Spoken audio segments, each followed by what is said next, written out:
The connection with the sea probably started from my youth, from my childhood really. Bodyboarding, sailing, fishing with my dad. When spearfishing, I have a bit of a routine. I start off scouting the shallow areas just to warm up the ears and the equalisation so the drums don't pop or crackle. Then I head slightly out deeper, start diving that for about half an hour just to get me prepared for the front end of the pier.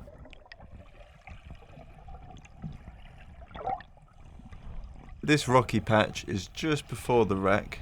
I like to give it a scout because once again you usually find a place somewhere.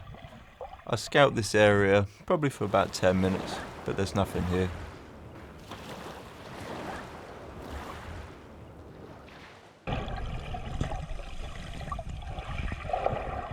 When hunting place, you want to keep an eye out for their two little eyeballs. They rely on their camouflage quite a lot, so you can generally get within 2 meters before they'll even move.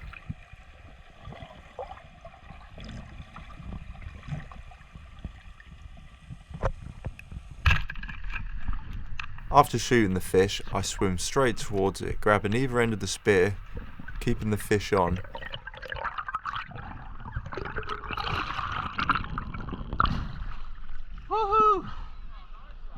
We always dispatch the fish as quick as we can by placing the knife straight into the fish's head, giving it a twist.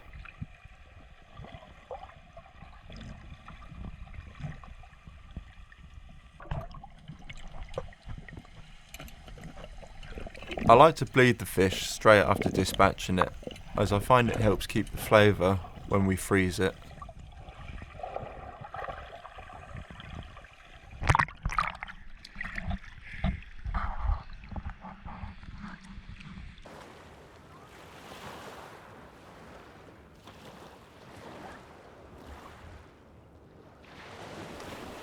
I like the selective side of spearfishing, being able to see what you're going to shoot, take home.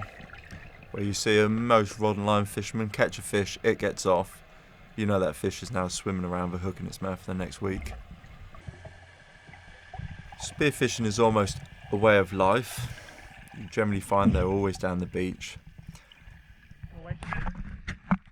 We try and use the whole fish. We'll fillet it. Obviously fry them, bake them, oven cook them, barbecue them, you name it. The frame most will freeze and then on their next spearfishing trip take with them and put back in the ocean for the smaller fish to eat. So no, there is no wastage with it.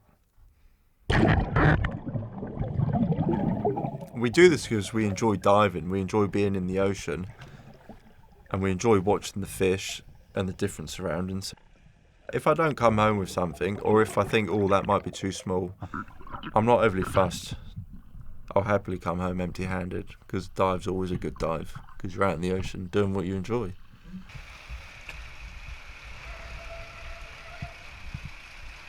People ask me about diving around the pier and on your own, being as it's dark.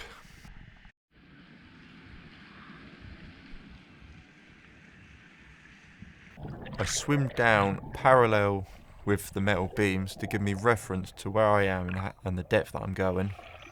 I just find it helps me mentally because it is quite eerie down there. And if I've had any scares, my weight belt had sagged down where the weights had slipped forwards and actually hooked over a piece of metal. So after my breath hold, I went to swim up but couldn't and realised I was stuck. And luckily in this situation I knew what to do, so I released my weight belt, leaving it where it was, and I swam up, surfaced, and got my breath back. Nothing's worth your life. Look at that sunset. Woo.